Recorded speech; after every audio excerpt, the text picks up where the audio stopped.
Good morning, guys, and welcome to the podcast.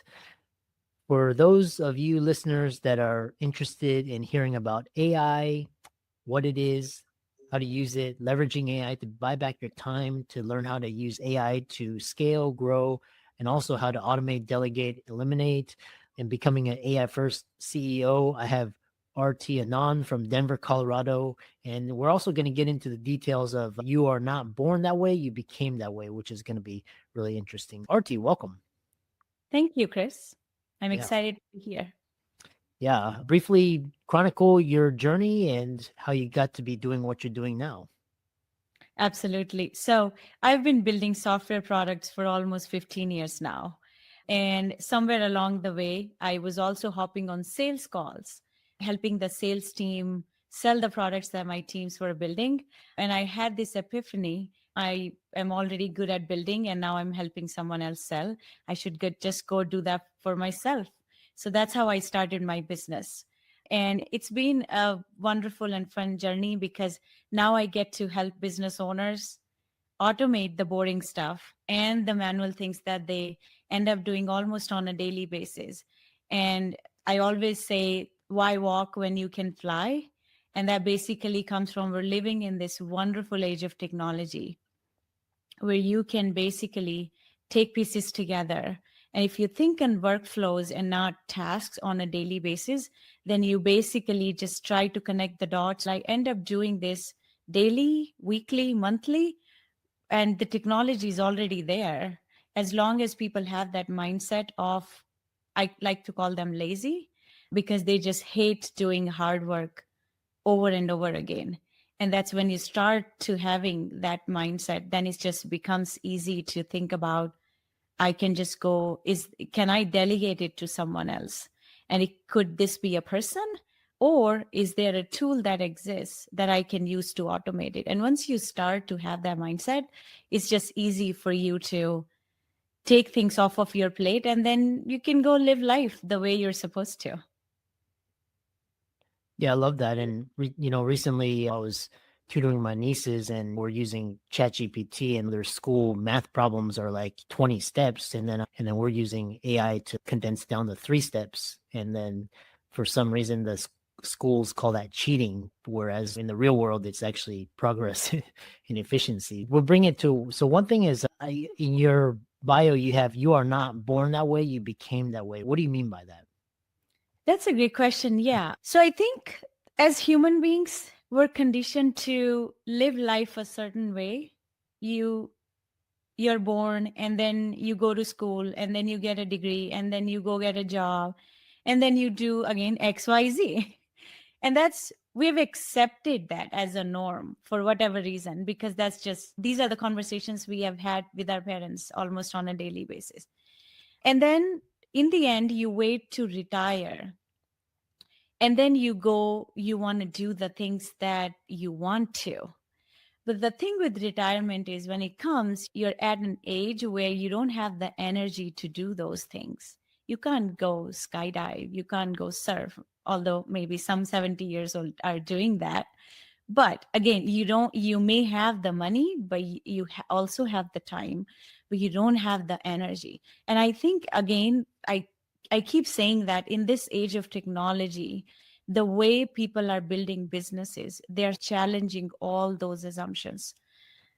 They're not going to school, they're not getting degrees, they're not finding jobs and then going off. They're basically just challenging every single assumption that we have made as growing up. Now they're just building their businesses from literally $0. And they're also doing that mindfully, by the way, where they're building businesses around the life that they want. And that's what I mean. You basically you think about what you want, and it always starts with the thought process, and then you figure out ways to get there, and then you become the person you want to become, or you create the life that you want to create. And that's something, by the way, I'm also doing with my business. I'm a mom of 3 kids and 2 dogs. As I build my business, my kids are also growing up. I have an 11-year-old and 6-year-old twins. But as I think about it, my parents are also getting older. I can't wait to turn 70 and to have that time finally. By that time my kids will already be out of the house. I won't have them. So I'm as I build my business almost on a daily basis, I'm very mindful of I'm building it around the life that I want. And that's people used to build the life around the business that they had or around the work that they were doing on a daily basis. And now we're sort of switching the tables and switching the script where we're building businesses around the life that we want to have.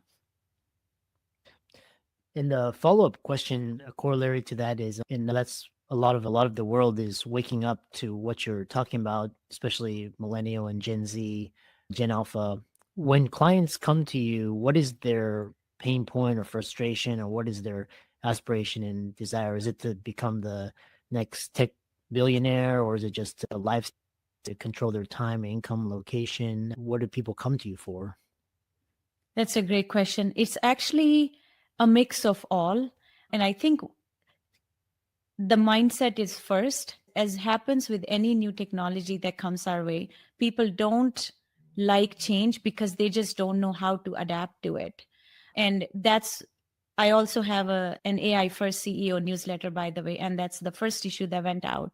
I basically address the mindset, because anything that you start with lots of energy, you want to change the world, but 10 days in, you get burned out because you're supposedly starting with the wrong strategy.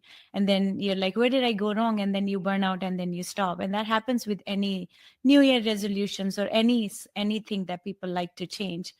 So it's all mindset first. Are you that kind of person that hates to do hard work? Are you that good kind of lazy person who wants to just build the systems? So when they come, most of them, they have hit a growth ceiling and they don't know how to grow past it. And that's the reason is I always say anybody I'm talking to, most of the founders are easily sitting on twice of their revenue. And the reason that they're not getting there is because they just don't have the systems to support that kind of growth. So when they come in, they're at some sort of bottleneck growth. And then what they need is a system in place which can help them launch to that growth level. And then we start talking about, like I said, first thing I talk about is where is the bottleneck? Not the fancy tool that you need, not 10 different magic wands I have in my back pocket. They are probably useless to you unless they solve a bottleneck growth problem in your business. So we start talking about where you are today, where you want to be in 6 months, 12 months, 5 years from now, and what's stopping you from getting there. And as we start to peel the onion, we figure out where they are today. What exactly would they need to get to that level?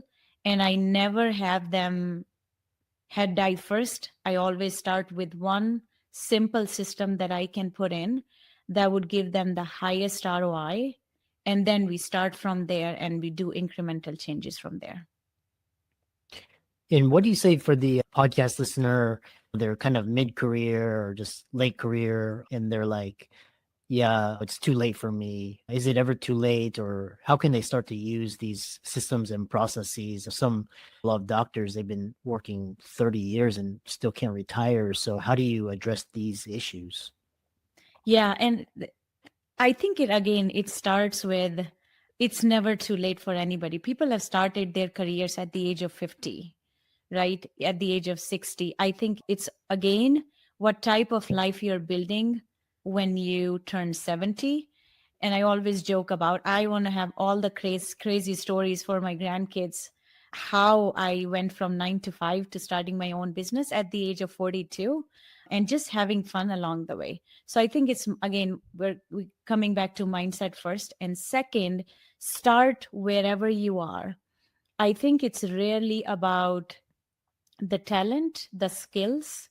It's always about what do you need to get to that next level in a year from now.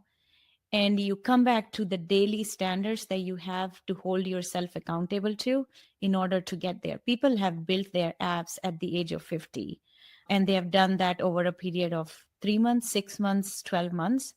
But that didn't happen overnight. You had to show up to the gym and do the strength training on a daily basis. I ran my first half marathon at the age of 42. And before that, I had never run past 2 miles. So I think we overcomplicate by the amount of work it takes, but then we also forget to remember that it starts with 1 mile every day. It starts with 15 minutes in the gym every day. And similarly, in terms of business and the type of the retirement or post retirement or the type of bank account you want to have at the age of 60, it again starts with putting 1K, 2K, 3K. And what is one thing that you can automate today that takes you out of the system, out of running inside your business? Because to be honest with you, if I am a CEO and if my hourly rate is 500, I cannot sit down and keep checking my email on an hourly basis. Then I'm doing a 10-hour job. So it's really just zooming out to the 5,000-foot overview level and then think about what is it that's sucking the time and the life out of me, and I want to delegate it. Do I hire a VA who would do that for me? Or is there a tool that exists or someone may have already built an automation? We would just automate that for me. And then I can go do the thing that would give me a return on 500 and on an hourly basis. Yeah, I think in what's really interesting is people overestimate what they can do in the short term and underestimate what they can do in the long term. I think Tony Robbins said that. Yeah. And so the other question I have for you is when you talk about mindset, and I love how you're changing paradigms, and a lot of the millennials and younger generation, they've started businesses, they've sold them, they have lifestyle businesses, they don't work for people. And so they're enjoying, like they have time, location, financial, they have emotional. What are some hacks or habits that you personally have to increase your energy? I've been studying some longevity, but what are things that you do to increase your energy? I love that question. I think people underestimate how health is supposed to be the top priority. It's not their business, not taking care of anybody else. And there is a very popular saying that I always keep close to my heart is a healthy person has many goals, a sick person only has one, right? If you struggle to get out of bed, what can you do? You can't run your business. You can't even go take one single meeting. So, health first. And the way I've started thinking about it right after I turned 40 was I run because I want to increase the lifespan. I want to live longer. And if I have good heart health, it's going to help me live long. But that living longer is not the ultimate goal. You also have to have that quality of life on a daily basis. And that's why you do strength training. So you strength train to have the quality of the life. And if you combine the two together, then you have the best of the world. But that's only 20% because that's physical. 80% is what you eat. So I've done lots of research and lots of programs over the years. I think what finally has helped me to get in the best shape of my life after having 3 kids and doing all the things in career and business. I think finally what stuck was calculating my macros. So I do no salt, no sugar, and no oil. And that has become a lifestyle for almost 6 months now. And I've never had more energy than I do now. And I think when I paired this with running and the strength training, that's my secret recipe. Well, that's really fascinating. A lot of the entrepreneurs I talk to, they wake up early, they 5 a.m., 4 a.m., and that's like kind of a couple hours to themselves. And and I know a lot of people are turning to like yoga and Pilates and things, alternative ways to increase their longevity and increase their mobility. So next question I have for you is, we have around 5 minutes remaining, we were talking about optimal lifestyle design and technology. And a lot of people are afraid of AI, they're afraid it's going to take their job. But you talk about how AI can automate, delegate, eliminate, and also to actually grow and scale your business. So how are you viewing AI, and what systems and processes are you implementing to get to the next level? So, whenever someone expresses that concern, I 100% understand where they're coming from. So, when there's something that's new and exciting, and there are people, there are early adopters, right? But then not everybody is an early adopter, and you and I both know that. I think where their fear is coming from, it's either a gap in the knowledge, or their concern is, I don't have a technical team to support. How can I even start to integrate? Or third, they just don't know where to start. And those are some of the concerns and objections that I handle when I talk to my prospects. What I my suggestion there is to fill that knowledge gap that you have. And then second, to never have them go to their teams and project this thought process, it's going to replace you in the future. I always tell them to go to their team, or when I do the AI workshops, when I conduct those AI workshops for the teams, I always come with a mindset of, you're already doing awesome, but then there are things you're doing on a daily basis that probably don't get you as excited as you would be doing a higher leverage task. Who wants to sit down on a desk and ask and answer the question, we're open 9 to 5, like 100 times a day, right? Human beings, again, the way the brain works, you give it a higher leverage task, people feel more confident. They also love their job more than they would do otherwise. So I automate the boring, or I help them understand that they need to automate the boring, repetitive tasks so they can go spend their time doing things on higher leverage tasks, which would give them a higher ROI on where they're spending every minute of their time. So that's one. And second is, I expose them to all the automations that we are building for a business similar to them, and what's the ROI. Once people see the tangible outcomes or the tangible numbers, it starts to make sense. And then we always offer them 15 days or 30 days free trial. We install the system, you see it for yourself. If you still don't like it after a month, maybe you won't like it after 2 months either. Yeah, fantastic conversation, and ended because we have a lot of parents, moms, executives, entrepreneurs, doctors, lawyers, and they have families, they have kids. And what is your one piece of advice to parents of the next generation? Is it still school going to relevant, or can they just go to YouTube, podcast, Khan Academy, or should they just learn the building code? And Elon was talking about like he hires for skill, not on pedigree. So what is your words of inspiration for the next future of parents? I love that question because I have 3 kids myself. And my son actually sent me a short the other day.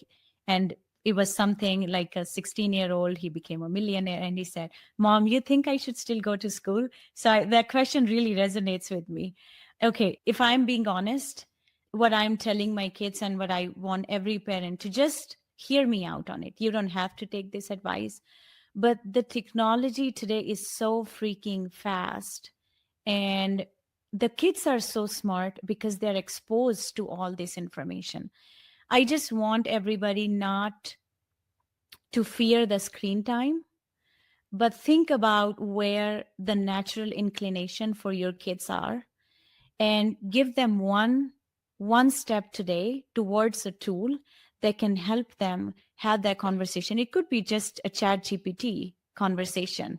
Sit down with them and then have that conversation, and then figure out one way where they can experience technology. This will also help you assess where their interests are, and then go from there. And again, I keep saying this, I think we overcomplicate success, we overcomplicate the strategy, we overcomplicate how anybody achieves anything in life.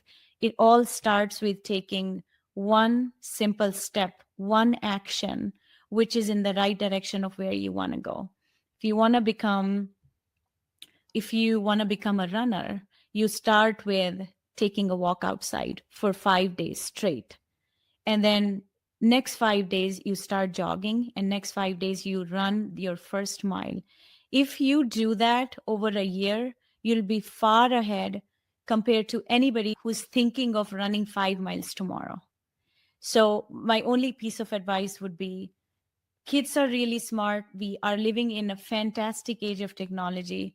I would just encourage everybody to install ChatGPT, start having one conversation, and just watch your kids learn from that tool and where their thought process is going. You're going to be blown away.